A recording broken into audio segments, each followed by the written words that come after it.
Good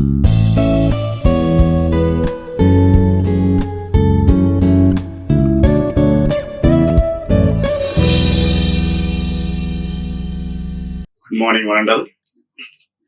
This is Dr. Maheswara Rao, Assistant Professor, Department of Civil Engineering, Institute of Aeronautical Engineering. The course name is Fluid Mechanics, and we are going to deal the topic today is vapor pressure. So before going to this, so there are some course outcomes for this course. So course outcome 1 is, so the students should be able to, they can define the fluids and properties, and they also can describe what is the surface tension and how it in different conditions. And course outcome is they will know what is the Newton's law of viscosity and how these fluids are classified based on the Newton's law of viscosity. And also they can solve some problems, numerical problems on the viscosity. That is the course outcome 2. Whereas the course outcome 3 is the capillary rise or capillary fall. So they will know what is capillarity, what is the capillary rise, and what is the capillarity fall in a given tube.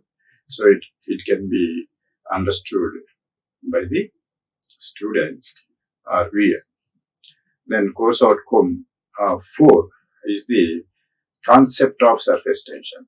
So they can understand what is the concept behind the surface tension and also their applications, where this surface tension is applicable in real life conditions. Then course outcome 5.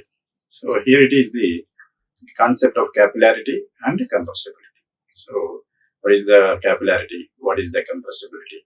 So those concepts they can know by means of this course outcome 5. And course outcome 6 is the pipe flow and fluid friction. So here they can examine the basic aids of pipe flow. So how this friction is acting in a pipe flow. So if any liquid or fluid flowing through the pipe, how the pressure is differentiated, how the pressure is varying, so fluid pressure. So depending upon the length of the travel, that is the course outcome 6. Today we are going to deal with the vapor pressure. So here if you see the definition, the vapor pressure definition you can see here, it is nothing but the pressure exerted by a vapor in equilibrium. So what is the meaning of it? Here, pressure exerted. That means if you have a small box here, and here it is a liquid, say water, here is a gas or vapor. So if it is there, that will be an equilibrium condition. Once you remove this gas fully, then what will happen? This liquid will convert into gas. It starts to boiling or starts converting into gas.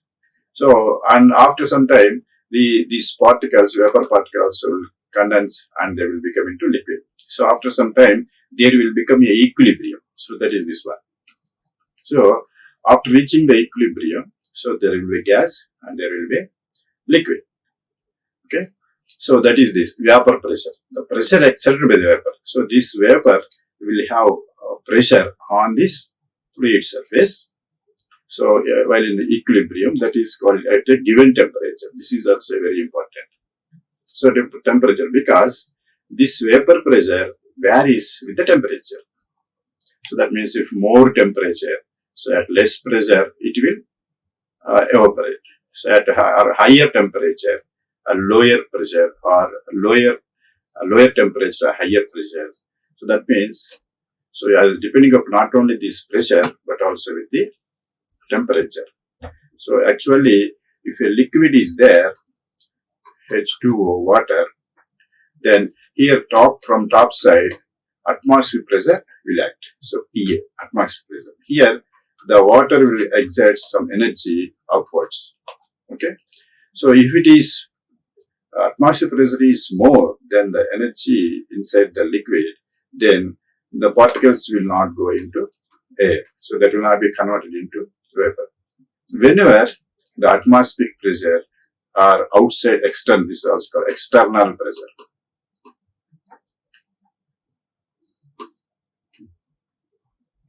So if external pressure is less than the pressure inside the liquid, then it starts evaporating, it starts vaporization.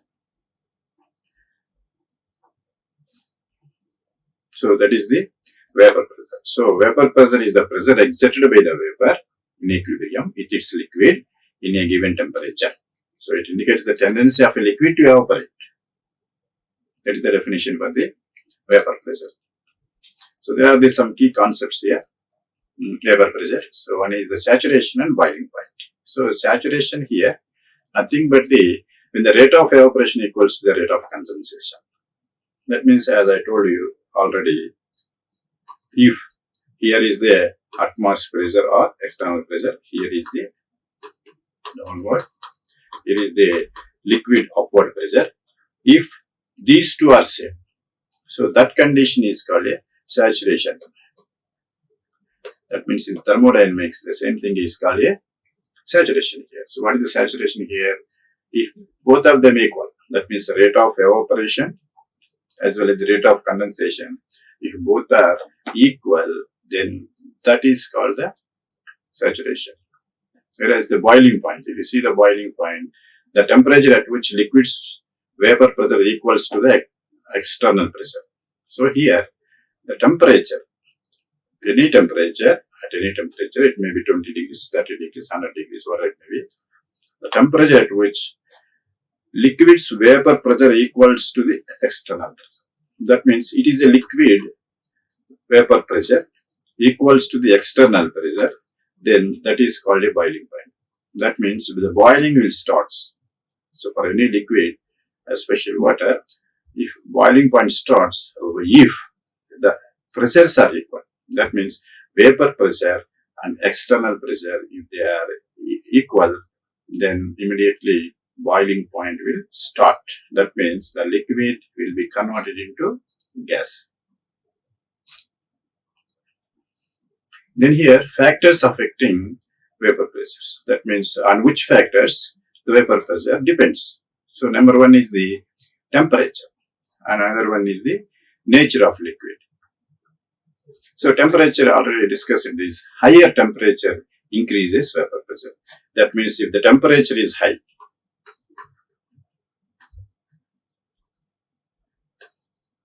so if the temperature is more, then vapor pressure also will be more. So as you increasing the temperature, vapor pressure also will increase. That is the factor. So temperature is one of the factor for the vapor pressure. Another one is the nature of liquid. Volatile liquids have higher vapor pressures. Nature. So if the liquid is volatile in nature, so more volatility. So that different fluids will have different volatile nature. So some will volatile, that means evaporate at lower temperature. Some will evaporate at higher temperature. Okay. So not only temperature, but also nature of the liquid, as volatile liquids have their higher vapor pressures. So both the temperatures and volatility will have higher vapor pressures. These are the factors of it affecting the vapor pressure. So you can see here a graph. So shear stress here, tau, shear stress, rate of shear strain, du by dy. So if you draw this graph, then these are the Newton fluids.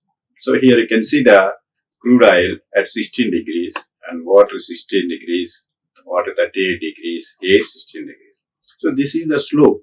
So whatever may be the line is having, it is a slope. The slope is nothing but the viscosity. Okay.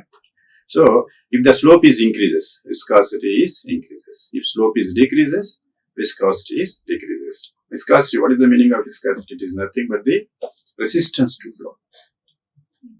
In any fluid you will have viscosity, so it is nothing but a resistance to flow. Here you can see the slope is very less, almost horizontal. It is small is gentle slope. So these will have lesser viscosity compared to the crude oil. So because crude oil is having more slope. So if you draw the shear stress versus the rate of shear strain, the graph which is having more slope, then that will have a more viscosity. And if you see the water, both are these waters. Okay, so these waters are showing here at that 16 degrees and 38 degrees. Okay, so whatever it may be having higher temperature, so same material, higher temperature is having lesser slope compared to the lower temperature. So that means here lower viscosity. As the temperature increases, viscosity is decreases here. Whereas the air is almost having negligible viscosity here.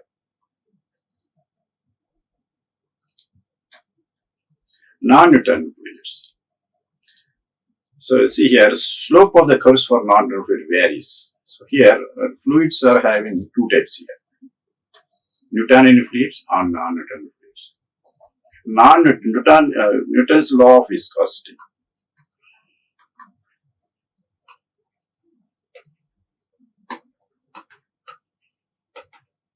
So any fluid which obeys the Newton's law of viscosity are called Newtonian fluid.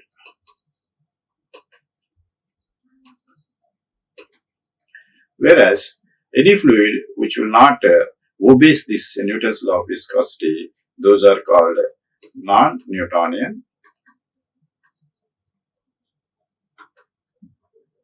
fluids. Okay. So it will not obey. If it obeys Newtonian fluids. Here, there are several categories of non-Newtonian fluids. These categories are based upon the relationship between the shear stress and velocity gradient. Okay, so whatever may be the Newtonian fluids or non-Newtonian fluids, there will be different categories are there based upon the graph shear stress versus rate of shear strain or velocity gradient du by dy. So some will have like this, some will have like this, some will have like this graph will be there. So different fluids will be there based upon the slope or location of that fluids in the graph shear stress versus rate of shear strain. So general relation for this viscosity is the tau is equal to A plus B du by dy whole to the power of n. Here A and B and are the constants. Okay, for Newtonian fluids, A is equal to 0, B is equal to m, and n is equal to 1.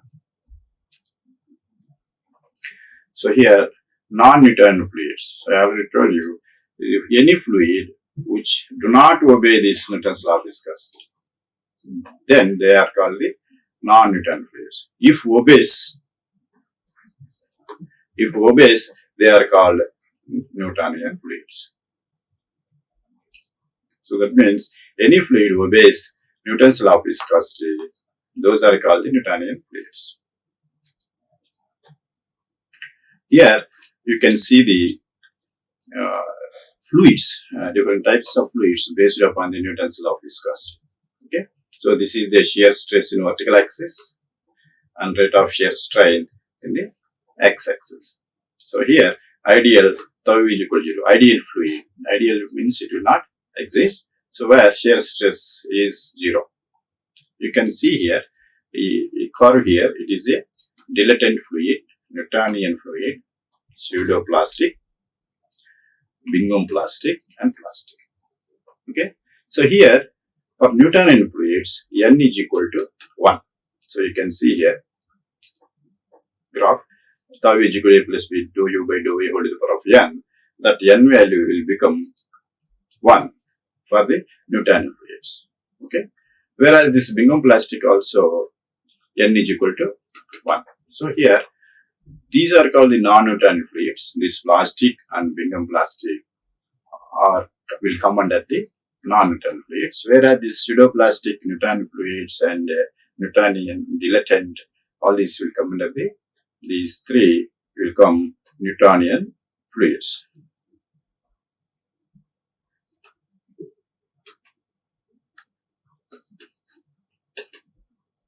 Newtonian fluids, whereas these are called non-Newtonian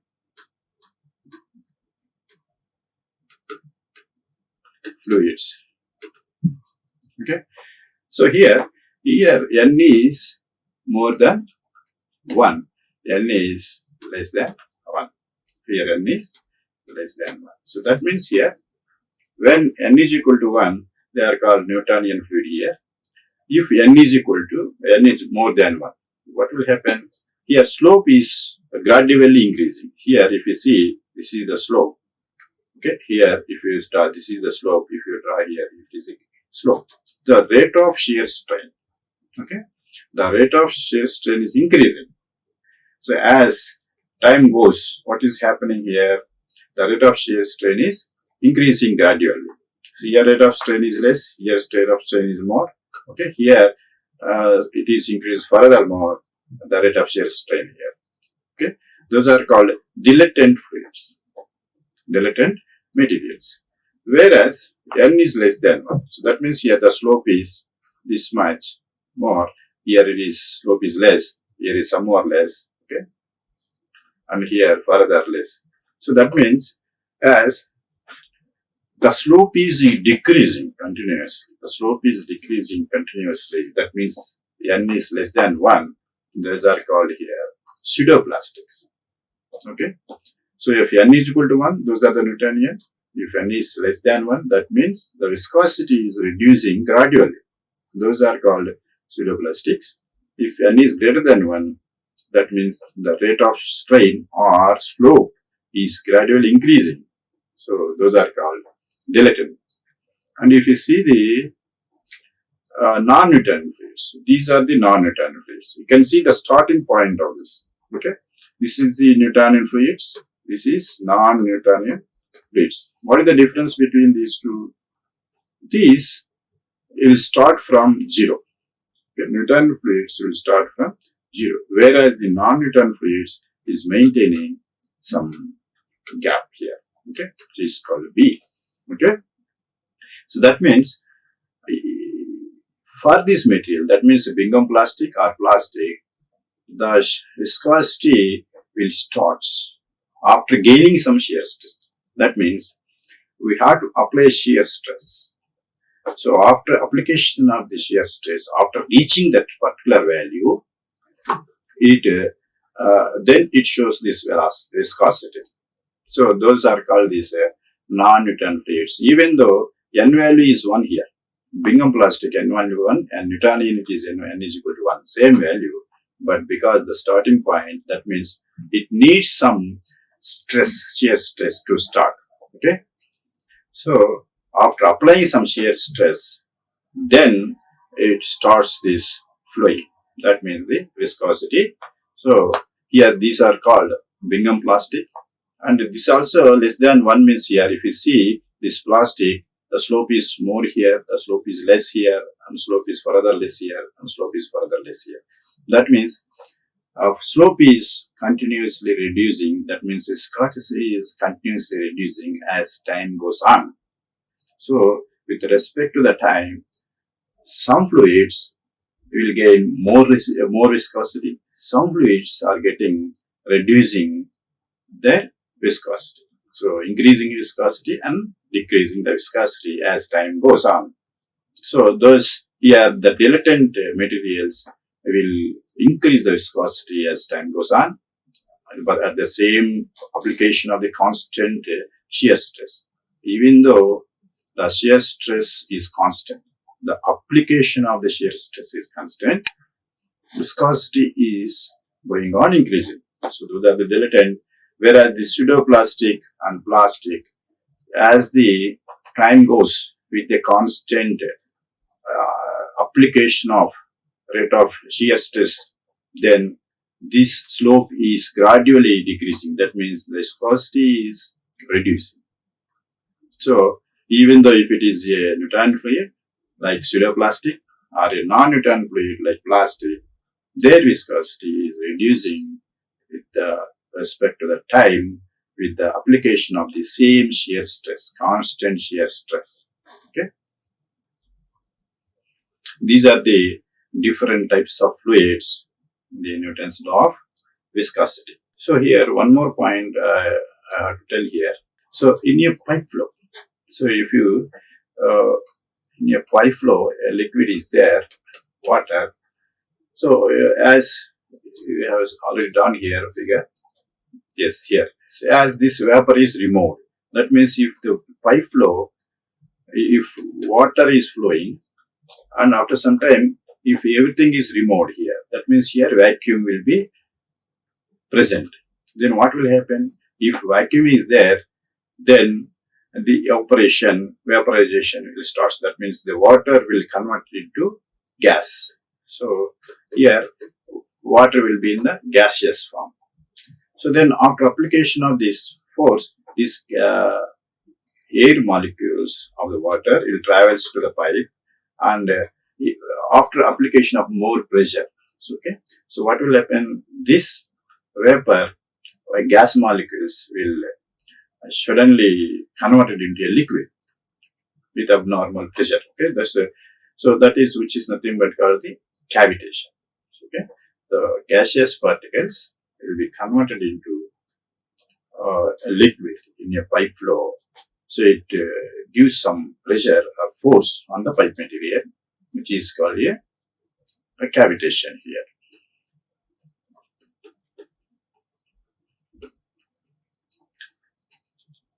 So today we learned the vapor pressure topic in the fluid mechanics. Here, course outcome is the definition and properties of different types of fluids and surface tension of the fluids. And course outcome is the Newton's law of viscosity and classification of fluids based upon the viscosity, Newton's law of viscosity, and some problems. And capillarity is what is capillarity fall in a given tube, and what is surface tension concept and where it is applicable, and what is the concept of capillarity and compressibility, and pipe flow, fluid friction. So these things we learn. So we learn the definition for the vapor pressure. Okay, pressure exerted by the vapor onto the liquid at a given temperature, that is a vapor pressure. Saturation, so if rate of evaporation equals to the rate of condensation, that is called the saturation. So boiling point is the temperature at which the liquid vapor pressure equals to the external pressure, that is the boiling point. And if you see the factors affecting the vapor pressure, the temperature is there and nature of liquid is there. So if the more temperature, more vapor pressure. Okay, so more volatile is there, more vapor pressure will be there. And the Newtonian fluids, graph between the shear stress versus rate of shear strain. So we have seen here different materials here, different temperatures. Crude oil at 16 degrees, water 38 degrees, air 16 degrees. So here, crude oil is having more viscosity as the slope is more, and water is having more viscosity as lesser temperature, as we see the 16 degrees and 38 degrees centigrade. And whereas air will have very negligible viscosity at 16 degrees centigrade. Then slope of the curves. So depending upon the slope of the curves, the fluids are divided into different types of fluids. So here Newton's law of viscosity, if any liquid obeys the Newton's law of viscosity, that is called Newton fluids. Any liquid does not obey the Newton's law of viscosity, they are called non-Newton fluids.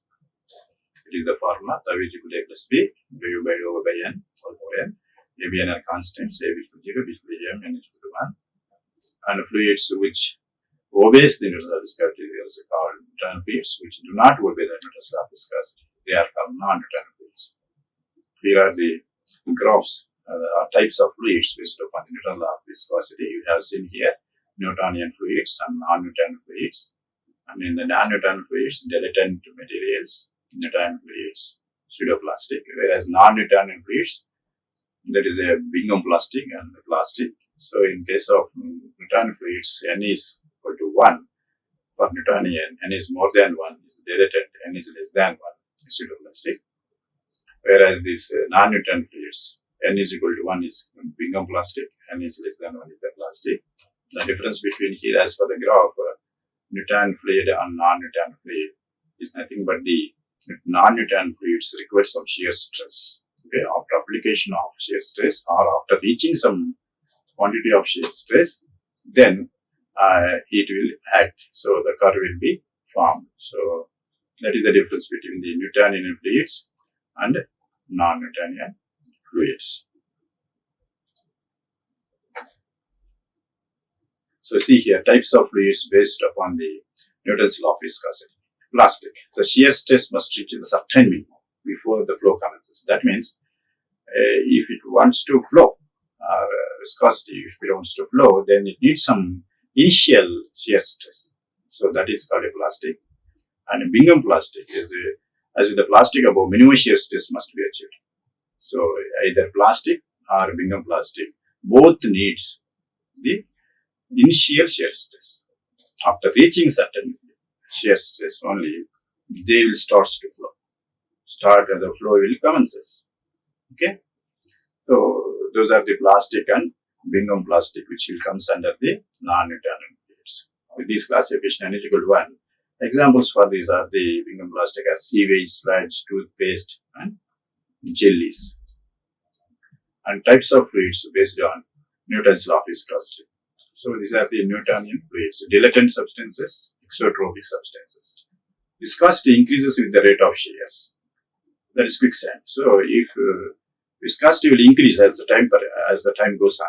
That means for the same constant shear stress, viscosity will increase. Those are called detailed substance. We already dealt this. So the example for this is the quicksand. That means quicksand, if shear stress is applied continuously, it will become stiffer. That means shear stress is, that means viscosity is increasing.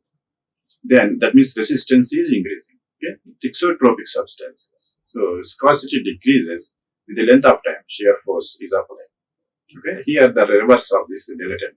So thixotropic is nothing but the reverse of the dilatant. That means viscosity decreases as the time goes on.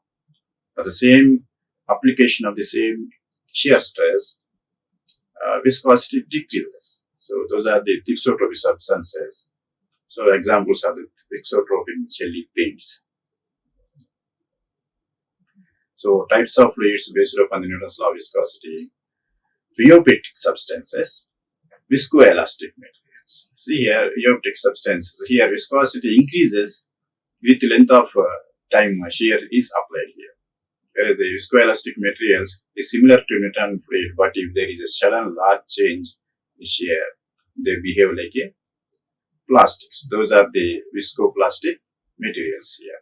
So here, similar to this, see here, viscosity increases with time or length of time. Rheopectic substances. Here also dilatant substances, also same. Here viscosity increases with the time, the rate of shear. So here dilatant substances or rheopectic substances, both will be increased. So both will be increased means here it will have curve like this. Okay. So it is a dilatant, it is a rheopectic. Rheopectic substance. Here, the slope will continuously increase as the time goes on.